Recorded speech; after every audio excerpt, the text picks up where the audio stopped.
started Aseptic, what, 2014, I want to say? 2013, I think. Yeah. Well, we met in high school. Yeah, we met in high school, and we were like the only two metalheads at the time. Yeah. I remember wearing a Carcass back patch, and you're the one that commented on it. Yeah, I saw. I was like, this guy knows some good shit. And we were actually originally a punk band with our other friend, and then Flip Flops with Socks. Yeah.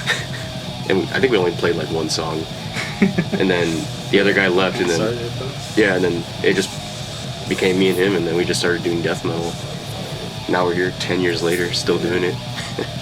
Same old, same old. Not much has changed since then. Yeah, honestly, we just have jobs. Yeah. Yeah. It's pretty shit. We met like officially like my senior year, right? So I was like 2013. Yeah, 2013. The year after is when we started jamming. I think it was that same year we started jamming. Yeah, but it was just like we only jammed maybe once or twice a month. Yeah, or something like that. It was very like spread out. Yeah, nothing serious either. And then it was when we started jamming on our own. Things just clicked. It just kind of worked, and we just started writing songs like that. And next thing you know, we had a full album, and we're like, oh, let's play some shows. Yeah, I guess we got to put a name to it, and then we like sat around and wrote a bunch of names out of a medical dictionary, and Aseptic was like one of the top ones, and it just stuck.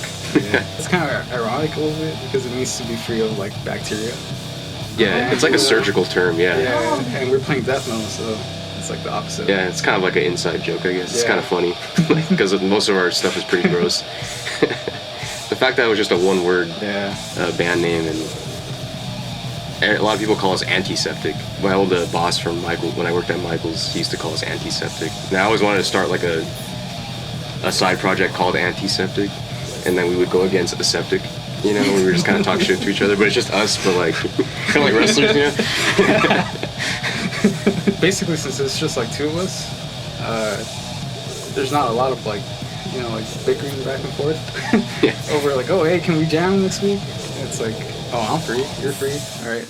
Yeah, that's pretty much how it worked. Yeah. Even when it came to writing songs, like we both just I don't know, it just works. I don't know how to explain it. Like if we both agree, if like a song doesn't really come up to par to our standards, we both like, all right, let's just scrap it and write something else, or we'll pick it apart and choose riffs that we like. It's pretty easy. It's just natural, I guess. It's a natural. Same with shows. Like if a show comes up, they're like, oh, are you guys free next month? They're like, yeah. Yeah, and then we just hop on. I think that's why we stuck as a two-piece for so long. Lyrics are just based off my obsession with true crime. I've always loved true crime since I was like in middle school, and I use true crime as like I just want to make my lyrics real as possible versus like just kind of making like a fantasy. So I try to base stuff off like certain crimes that I read about, and I'm always listening to like true crime podcasts, and of course horror films and stuff like that. So it basically just all revolves around that kind of stuff. I read up a lot about like decaying, like how bodies decay. I read this book, I can't remember the name, but it was about this famous, not famous, but he was like kind of renowned in the whole like forensics and how they studied like decaying bodies. Like it was called The Body Farm, and that's basically, I took a lot of stuff for Senses Decay from that book, just about decaying bodies and stuff like that. That just kind of goes into the whole album, what it's about. I try to make it's kind of a little bit of a made-up story, but it's also, I base it off on this movie called Deranged. It's an old kind of cult classic horror film. It's the guy actually from Home Alone. Oh yeah, the old guy he was like the snow shovel killer. That was like one of his first roles, but it's basically like an Ed Gein biopic. Dude, he's a good actor. Yeah, that movie's sick. He's a good actor. But so Deranged Disturbance is basically just about a killer who has this really crazy urge to kill, and he wants to control it and not kill. So there's like this like kind of torn of him not wanting to be a killer, but he can't stop being a killer. So I kind of want to make like him like kind of human versus more than just like, you know, straight killer Michael Myers. Cheesy. Yeah. I wanted to have that human aspect towards him, because this stuff happens for real. Like Ed Gein's real, John Wayne Gacy's real. Like it's real shit that happens. So that's basically what the whole album was about, or the whole concept of the album was. And I guess the main plan is just to release the album hopefully by the end of the year. We kind of been behind on stuff, but you know, that's just how it goes with. But we recorded the album all ourselves. Like this is an album we just did it like it's 100% our energy. Nobody else is involved in we were like kind of going back and forth. Should we go to like a professional recording studio, or should we, you know, do this or that? But we ended up like, let's just do it all ourselves. The artwork. He does all the artwork for all our stuff, so it's just all our energy, 100%, nothing else. We don't like really outside influence. I think that's probably why too. Like we kept it just us two for so long, because we both have like the vision for it, the band, and it just work. We know what works best for what we want to go for. So to add in other people, it gets a little not rough, but like it's just not. Yeah. Well, with the music for me, like I take a lot of inspo from like art, from like manga, like Berserk. It's so out there, you know. Like you read it and it's uncomfortable. So that's kind of what I like to get across with the artwork for like our stuff. Cause like he was saying, it's like it's real. Yeah. So like I want you to hold it and feel uncomfortable. My number one band since I was a kid was the Ramones. Really, I just wanted to play like the Ramones, but I love death metal too. So, but I guess in our style though, it does work. Like, you know, we play our songs back to back when we play live, like just like the Ramones did. We just want to be loud and aggressive, you know, if we can, for my style of playing and music in general. But yeah, horror movies, of course. I love watching horror. When I used to run a lot on a treadmill, and I have Shudder, and I would just watch horror movies and run. I'd run like, you know, 5K and just watch a horror movie. But then it gives you, you know, that imagination to like start writing lyrics and stuff like that. We love the fans. I mean, we never expected to have fans to begin with. Like we were just making music just for fun. To make music. But to have people support us, it's been amazing. Like we'll travel out to different cities and people will be saying like, "Hey, we came out just to see you," and it's like we're playing in the middle, like in Stockton or something. You know, we're playing in the middle of nowhere, and there's people out there just listening to us. It's beyond comprehension at sometimes, because we'll get messages from like across the country, across the world, asking like, "Oh, we love you guys to come out here and play or whatever."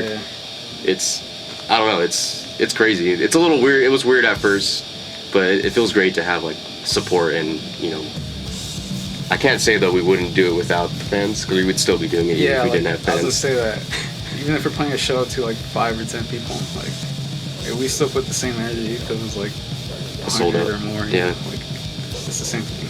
Yeah, it's been a crazy journey with the fans and stuff, but we love them all, and we appreciate it 100%. Headlining's not as great as it is though, because we'll get there like at 6 p.m. and then you're not going on until 10:30 maybe, and then everybody leaves sometimes. We're getting old. Yeah, playing late is hard. But I remember, we used to open. We back in the day though, we used to play whatever show came our way. Like no matter what kind of band it was, what genres we're playing, we'll play anything. Yeah, we used to do a lot of punk shows, like house shows. Yeah. Like power violence, like a mix of everything. I think we played a little bit of anything really. Yeah, we always get on the most random shows. Yeah, we would never say no. That's why we never really say no. All right, let's go. Thanks for listening. Thanks for supporting. We're still gonna try to do as much as we can until we can't anymore. Yeah, I guess. Keep an eye out. We'll have some new stuff out soon.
It's a disappeal.